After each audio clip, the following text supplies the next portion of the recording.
இப்ப என் பொண்ணு இருக்க நிலைமைக்கு யார் பதில் சொல்லுவா? வேற யாரும் இல்ல, இந்த சரவணன் தான் பதில் சொல்லணும், அவளை ஏத்துக்கிட்டே தீரணும் அப்படின்னு இப்ப ஹாஸ்பிட்டல்ல வச்சு ஒரு அதிரடியான ஒரு திருப்பத்தை கொடுக்க போலீஸுமே டக்குன்னு, தம்பி சரவணா நான் சொல்றதை கேளுப்பா, இந்த பிரச்சனை பெருசாக வேணாம்னு நினைச்ச அப்படின்னா வேற வழி இல்லை, நீ உடனடியா இந்த பொண்ணை ஏத்துக்கிட்டது தான் பெஸ்ட், இல்லைன்னா அது உங்க குடும்பத்துக்கு தான் ஆப்பா முடியும் அப்படின்னு வேற சொல்ல, யாருமே எதிர்பார்க்காத விதமா டிவோர்ஸுக்கு காத்துக்கிட்டு இருந்த தங்கமயிலுக்கு ஒரு லாட்ரி அடிக்க போகுது.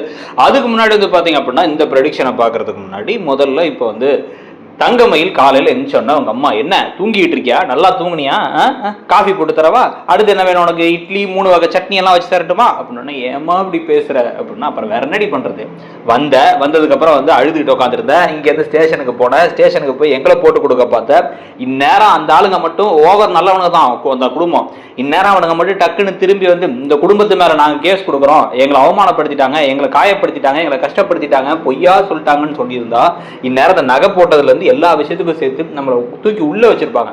4G 420 என்னென்னவோ பேசினாங்க, நேரம் உள்ளதான் இருந்திருப்போம்.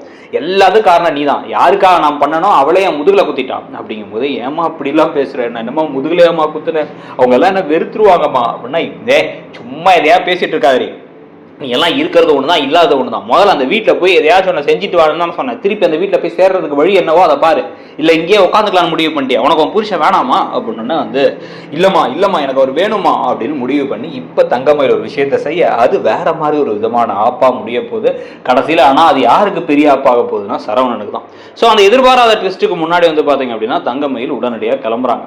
கிளம்பி ஒரு குட்டி பேக்கிங் கையில் எடுத்து கிளம்புறாங்க. கிளம்பி போயிட்டு இப்போ நேராக போயிட்டு பாண்டியன் ஷோஸ் வீட்டு கதவை தட்டும் பொழுது பார்த்தீங்க அப்படின்னா முதல்ல ராஜீவ் மீனாவும் தான் எப்பயும் போல கதவை திறக்கிறாங்க. பார்த்த உடனே ஷாக் ஆயிட்டாங்க.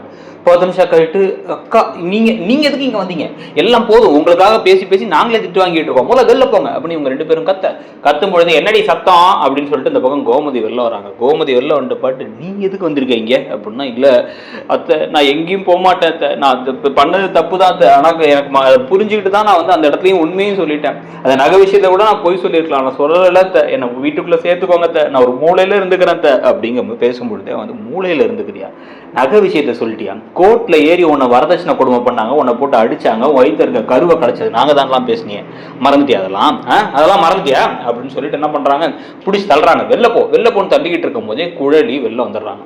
குழலி வெளில ஏய் மேல கை வைக்க வேணான்னு பாக்குறேன், எங்க அப்பா அம்மாவெல்லாம் ரொம்ப நல்லவங்களா மிச்சம் எல்லாத்தையும் வளர்த்துட்டாங்க, ஆனா நான் ஒருத்தி அப்படி கிடையாது, இந்த வீட்டுக்கு மூத்த வேணாம், இப்ப நினைச்சா கூட அவ்வளவுதான், உன்னை கொலையே பண்ணிட்டு வேணான், ஒழுங்கா வெளில போ அப்படின்னு பிடிச்சி தள்ளிட்டு உடனே அண்ணி விடுங்க, அண்ணி நான் இங்கதான் இருப்பேன், இதான் என் வீடு அப்படிங்கும் போது பலார் அப்படின்னு ஒன்று விடுறாங்க. டக்குன்னு சரவணா வேற வந்துட்டு அக்கா அப்படிங்கும் போது என்னடா தம்பி இப்படித்தான்டா இவெல்லாம் பண்ணணும், முதல்ல வெளில போ அப்படின்னு அடிச்சு துரத்துறதுக்கு அப்புறமா தான் அழுதுகிட்டே போறாங்க. எல்லாருமே பார்த்துட்டே இருக்காங்க. வீட்டுக்குள்ளார தங்கமயில் வராங்க, அழுதுகிட்டே உள்ள என்ன திருப்பி வந்துட்டேன் அப்படின்னா கண்ணத்தை பார்த்தா கண்ணத்தை அப்படியே பதிஞ்சிருக்கு கை, குழலியோட கை. ஐயோ என்ன அடிச்சுட்டானுங்க, அவனை விடக்கூடாது, அவனை என்ன நினைச்சிட்டு இருக்கான் அவன் மனசுல அப்படி இப்படின்னு எல்லாம் பேசிட்டு இருக்கும் பொழுதே என் வாழ்க்கை போச்சு, அவ்வளவுதான் முடிஞ்சிருச்சு, நான் உன் பேச்சை கேட்டுக்கூடாது, கல்யாணம் பண்ணாம இருந்திருக்கணும், இல்ல கல்யாணம் பண்ணதுக்கு அப்புறம் அதை கரெக்டா நடத்துறதுக்கு பொய்ய சொல்றதுக்கு சாமர்த்தியம் வேணும், எனக்கு எதுவுமே இல்லை, ஒன்னுத்துக்கும் நான் லாய்க்கு இல்லை அப்படின்னு நேரம் ரூம்குள்ள போய் கதவை சாத்திக்கிறாங்க.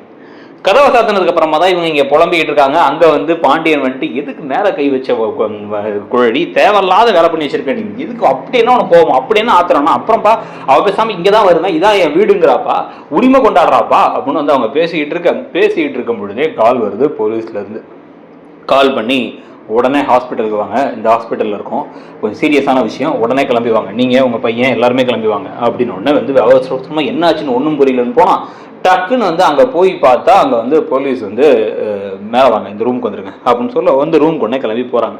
ரூமுக்கு போனால் அங்கே ரூம் வாசல்லே அப்படியே கொலகார பாவிகளா, உங்களெல்லாம் மனுஷங்களா நீங்களா, நான் அப்பவே சொன்னேன் மேடம் இவனுக்கு நல்லவனுங்க இல்லைன்ட்டு, நீங்கள் தான் அந்த கேஸை இன்னமும் ஒழுங்காக இது பண்ணாமல் விட்டு அனுப்பிவிட்டீங்க, ஏதோ நாங்கள் சின்ன பொய் சொல்லியிருப்போம், ஆனால் இவன்ல மாதிரி மனசாட்சி இல்லாதவனுங்க இல்லை அப்படி இப்படின்ட்டு என்னென்னவோ பேசுகிறாங்க.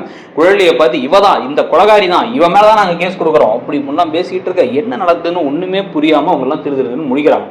முடிக்கும் பொழுதே என் உள்ள போனவளை போட்டு அடிச்சு அனுப்பியிருக்கா மேடம், அடிச்சிருக்கா, உதச்சிருக்கா, எல்லாம் பண்ணியிருக்கா, அவள் கண்ணத்தே இருக்கே பாருங்க மேடம் அப்படின்லாம் எல்லாம் பேசிட்டு இருக்கும் போது அடிச்சதுக்கு எதுக்கு இவ்வளோ தூரம் ஹாஸ்பிட்டல் வரைக்கும் வந்திருக்காங்க அப்படின்னு சொல்லி பார்த்தா போன உடனே ரூமுக்குள்ளே கிளம்பி போய் ரூமுக்குள்ளே போய் கதவை சாத்திருக்காங்க தங்கமயில்.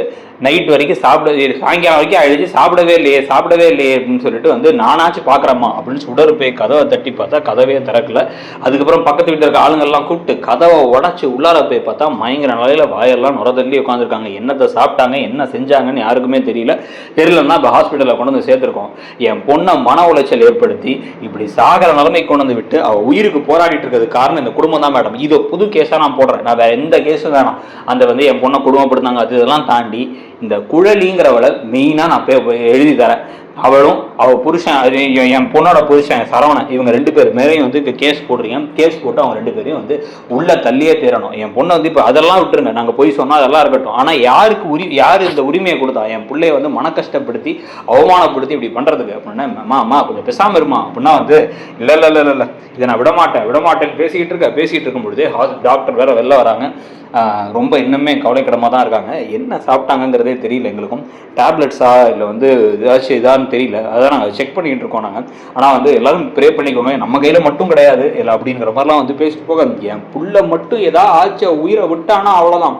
நான் இப்போவே சொல்கிறேன், என் புள்ள கண்ணை திறந்தா உங்க வீட்டுக்கு வருவா, அவளை வச்சு பார்த்துக்க வேண்டியது நீங்க தான். இந்த ஹாஸ்பிட்டல் செலவை கூட பார்த்துக்கிறதுக்கு எங்களாலாம் முடியாது. அப்படி இப்படின்னு பேச ஆரம்பிக்கும் பொழுதே வந்து இப்போ இந்த சமயத்தில் வந்து டக்குன்னு போலீஸுமே வந்து பாருங்க விஷயம் வேற மாதிரி போகுது. நீங்க வந்து அடிச்சிருக்கீங்க, அந்த பொண்ணோட கண்ணத்திலே வந்து இது இருக்கு, ஆமா அடிச்சிருக்காங்கன்னு சொல்லி டாக்டரே வேற சொல்றாங்க. இதுல வேற வந்து பாத்தீங்கன்னா அந்த பொண்ணு வந்து லெட்டர்லாம் எதுவும் எழுதி வைக்கல, ஆனால் எந்திரிச்சு நீங்களாம் தான் காரணம்னு சொன்னா வேற வழியே இல்லாமல் உங்க பொண்ணை தான் அரெஸ்ட் பண்ண வேண்டியது இருக்கும். உங்க பொண்ணு ஒரு குழந்தைக்கு அம்மான்லாம் வேற சொன்னாங்க. எனக்கும் கஷ்டமா தான் இருக்கு, ஆனா அந்த பொண்ணு இந்த மாதிரி ஒரு விபரீதமா முடிவு எடுக்கும் நாங்கள் நினைக்கல அப்படின்னு வந்து பேசிட்டு இருக்கும் பொழுது டாக்டர் திருப்பி வராங்க. ஆபத்தான கட்டத்தை தாண்டிட்டாங்க, ஆனால் வந்து அப்சர்வேஷன்ல தான் இருக்கணும், உங்களை கொஞ்சம் கூட வந்து ஏதாவது பார்த்துக்கணும். இந்த கேஸ்க்கு இப்போ ஏதாச்சும் கேஸ் ஃபைல் பண்ணியிருக்கீங்களா, அப்படி அதுக்கு ஏதாவது கொடுக்கணுமா அப்படின்னு வந்து கேட்க, கேஸ் ஃபைல் பண்ணட்டுமா வேணாமா அப்படின்னு வந்து கேட்கும் பொழுது கையலுக்கு ஒன்று என் பிள்ளைய கூட்டு போய் வச்சுக்க சொல்லுங்க மேடம், கூட வச்சுக்கிட்டு அவனுங்க தான் பார்த்துக்கணும். அவள் வந்து இதுக்கப்புறம் நான் எப்போ கட்டி கொடுத்தனோ அப்போயே அவங்க வீட்டு பொண்ணாயிட்டான், அவ்வளோதான். அதனால வந்து இப்போ அவள் வித்த மாடுக்கெல்லாம் புல்லு போட முடியாது என்னால் அப்படின்னு வசனம் பேசின உடனே வந்து இவங்கெல்லாம் ஷாக் ஆகி திரும்பி பார்க்குறாங்க. திரும்பி பார்த்துட்டு இதை பாருங்க, ஒரே முடிவு நான் திருப்பி சொல்கிறோம். இப்போ கூட்டு போனால் ஓகே, கூட்டு போகலன்னா அந்த குழலியை அரெஸ்ட் பண்ணுங்க. 2ல் 1 இப்போ நடக்கணும். இல்லை அப்படின்னா இந்த ஹாஸ்பிட்டல் வாசல்லே நான் போராட்டம் பண்ணுவேன், உட்காந்துருப்போம், நானும் என் புருஷனை உட்காந்துருப்போம். இல்லை அப்படின்னா எங்களுக்கு நாங்களே ஒன்று கிடக்க ஒன்று பண்ணிப்போம் அப்படின்னு வந்து பேசுகிறேன். இப்போ போலீஸே வந்து திருப்பி வந்து இந்த பாருங்க, நான் சொல்கிறத கேட்டு அந்த பொண்ணை கூட்டு போயிடுங்க, இல்லைன்னா அது நல்லது இல்லை, உங்களுக்கு பெரிய பிரச்சனையாயிடும் தோணுது. உங்கள் பொண்ணுலாம் பாவம், குடும்ப பொண்ணு, அந்த மாதிரி பிரச்சனையாகி திருப்பி அவங்களே அலைய வைக்கிற மாதிரி ஆகிடும் அப்படின்னு வந்து பேச. இது எப்படி மேடம் நியாயமாகும்? அந்த பொண்ணு ஒன்று பண்ணிச்சுங்கிறதுக்காக நாங்கள் என்ன மேடம் பண்ண முடியும் அப்படின்னா, இதெல்லாம் பேசுறது கரெக்டு தாங்க, ஆனால் அப்படி ஒர்க் ஆகாதே வாழ்க்கை அப்படின்னு வந்து பேசிக்கிட்டு இருக்க பொழுது என்ன நடக்க போகுது அப்படின்னு சொல்லிட்டு ஒரு கதை போகிறதுக்கான வாய்ப்பு இருக்காங்கிறத பார்க்கணும். அந்த ப்ரொடிக்ஷனை பற்றி நீங்கள் என்ன நினைக்கிறீங்க? பாண்டியன் ஸ்டோர்ஸ் வீட்டில் திருப்பி தங்கமயில கொண்டு வரதுக்கு இந்த அளவுக்கு விபரீதமாக ஒரு முடிவு எடுப்பாங்களா, இல்லை வேற என்ன முடிவு எடுப்பாங்க நீங்கள் அப்படின்னு நினைக்கிறீங்க அப்படிங்கிறத சொல்லுங்கள். கூடவே வந்து அப்படியே நம்மளுடைய மற்ற ப்ரொடிக்ஷன் வீடியோஸையுமே பாருங்கள். ஒருவேளை நம்ம சேனலை சப்ஸ்கிரைப் பண்ணலை அப்படின்னா சப்ஸ்கிரைப் பண்ணிவிட்டு அப்படியே வந்து அந்த பெல் ஐக்கானையும் கிளிக் பண்ணிடுங்க. தேங்க்யூ.